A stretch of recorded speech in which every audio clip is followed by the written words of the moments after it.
What's up, everybody? Today we are just doing some Q&A because Sophia is not having a good time. She's a little cranky before bed. So cooking in the kitchen was not really an option. But I just got done eating a super good buffalo chicken, cauliflower, and cheese recipe that I made. I'll be posting that soon. I told myself I was only going to eat one bowl, and then I immediately ate two. There's something about like buffalo chicken and a whole bunch of cheese, and I even added bacon on top, that is just so good. I think that's one of my favorite flavor combinations on keto. Anything buffalo chicken. What's up, Vanessa? What's up, Caroline? What's up, Nat? Danny, I am great. I hope you are doing great too. I made your coffee cake recipe the other day. Turned out great. Oh, I'm glad you loved it. Yeah, that recipe is so good. If you guys haven't made it, it's probably the best dessert recipe I've ever made. If you're looking for simple, it's definitely not the one for you. I would recommend the peanut butter cookies, which are just 3 ingredients. This one kind of has a lot of ingredients, but even the crumble, so the coffee cake has 2 layers. There's the cake, which is basically just almond flour, coconut flour, butter, sweetener, egg, things like that. And then the crumble is very simple. You literally just need cold butter, almond flour, cinnamon, and sweetener.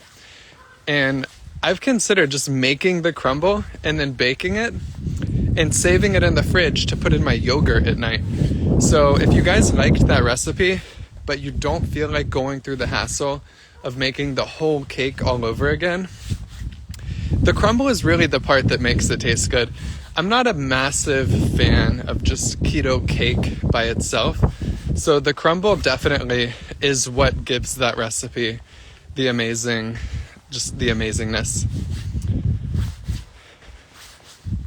Yep, Craven, keto.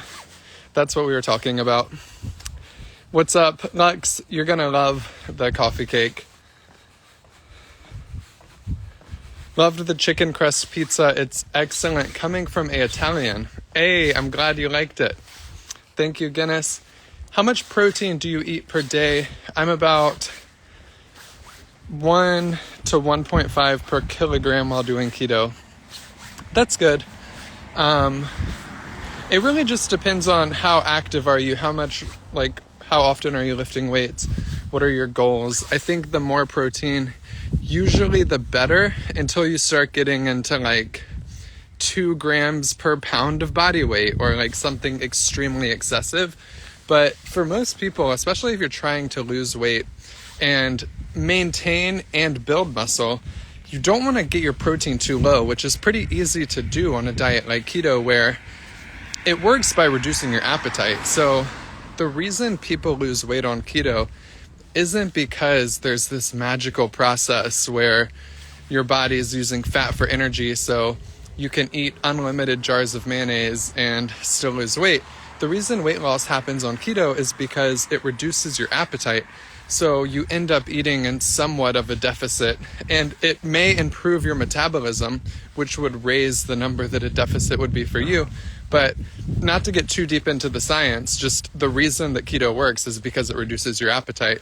So if that's happening and you end up skipping meals, well, you could end up skipping out on too much protein throughout the day, and that can cause issues, especially as you age. You want to maintain as much muscle as possible, because if you fall or something, it could really be detrimental, and you just don't want to end up eating too little protein, which can happen on keto.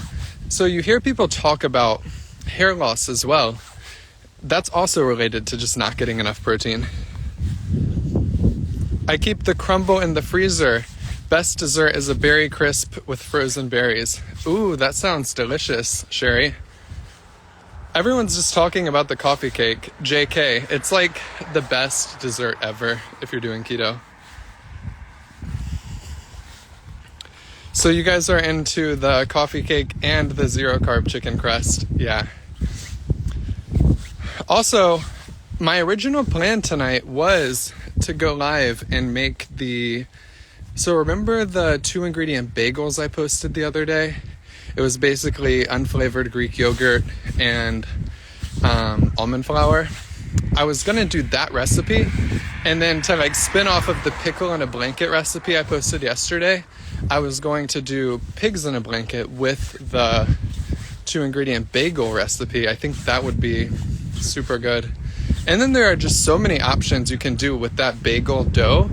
It's like so much easier than fathead dough. I'm just gonna basically take all of my fathead dough recipes. So for anyone out there who is familiar with fathead dough, if you've done a lot of recipes with fathead dough, you can just take the Greek yogurt and almond flour dough and try out the fathead dough recipes, because it's way less effort than like basically when you make fathead dough, you're melting mozzarella and cream cheese, and then you're stirring it, and then it's like a weird texture, and then you're putting it back in the microwave, and then you're adding flour, and it's like this whole process where if you want to do the Greek yogurt thing, it's just plain yogurt, almond flour, you knead it for like 5 minutes, and then it's ready to go. So I'm just curious if anyone has used it in other recipes. Did it work out? Let us know. But some people don't like yogurt, and if that's the case, I would still try it anyway, because you can't even taste the yogurt in the dough. At least I can't. Are you walking baby Sophia, or is it too cold? So it's never too cold to walk Sophia. Me and Anna kind of had this debate early on where she would say so we're in Texas. So the rest of the world, it will be like 20 degrees just throughout the winter a lot of the time. And in Texas, it would get down to like 40 degrees. And Anna would be like, it's way too cold to take Sophia outside. So I did research, and I went to Reddit and I asked, and everyone was like, oh my God, I'm in Canada. We take our babies out when it's like negative degrees. You just have to bundle them up. So I never let the cold stop me from walking Sophia. I just make sure to put extra layers on her and cover her with a blanket. But the reason she's not with me right now is because she's just not having a good day today. Her teeth might be coming in because she's having a hard time taking her bottles, where she'll fight them when we try to give them to her. And Anna's working her magic trying to get Sophia to drink.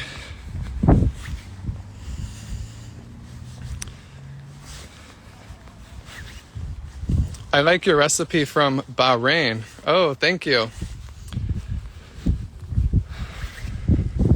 Yeah, Rebecca, 55 is definitely considered cold once you move to Texas.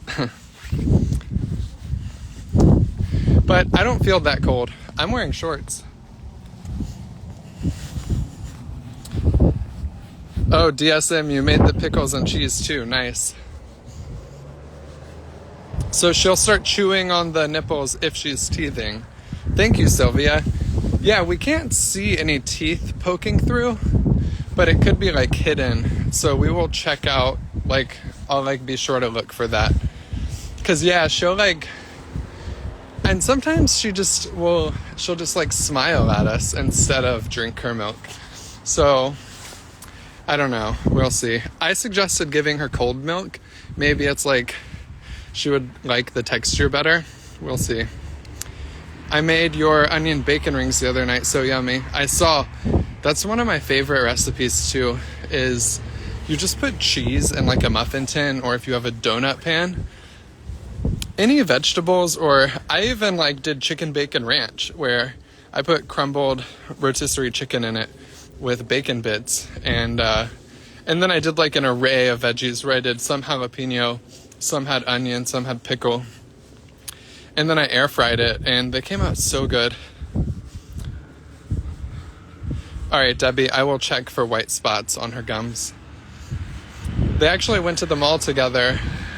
I was doing some content while they were at the mall, and I planned on cooking when they got back.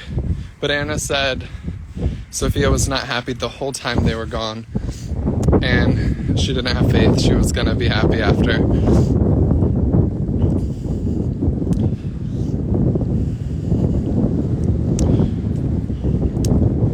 So the next book is very close to being out. I mean, the person who's like formatting it and putting it together has like everything he needs, and he told me that it should be done.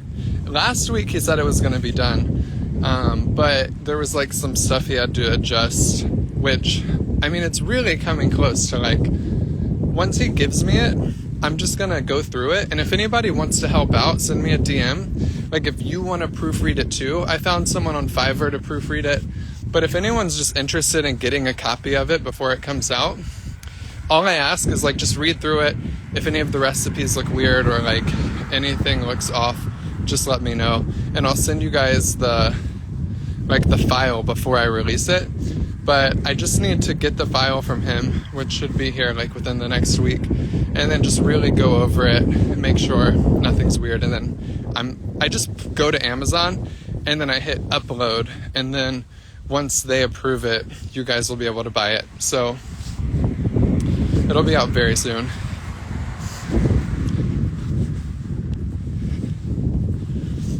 Oh, you did proofing for your career, Rebecca.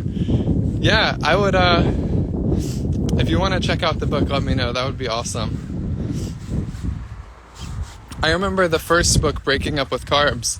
A lot of you guys, like a lot of the OG turtles who were here with us when I would go live twice a day in like 2020 and 2019.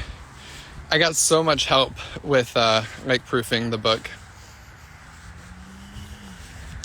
And I'm just thankful for this community. You guys are great. But I'm going to get off here. My phone is at 6%. And I'm going to help out with Sophia. I told Anna I would watch her until her bedtime, which is in about an hour. So if you guys, shout out to Liz and OG Turtle. But yeah, if anyone wants to help proof the book or whatever, or just read through it, and even just like noticing like one thing and letting me know, I would appreciate that. Just send me a DM, and I will talk to you guys tomorrow. So I love you. I believe in you. Have a blessed rest of your night.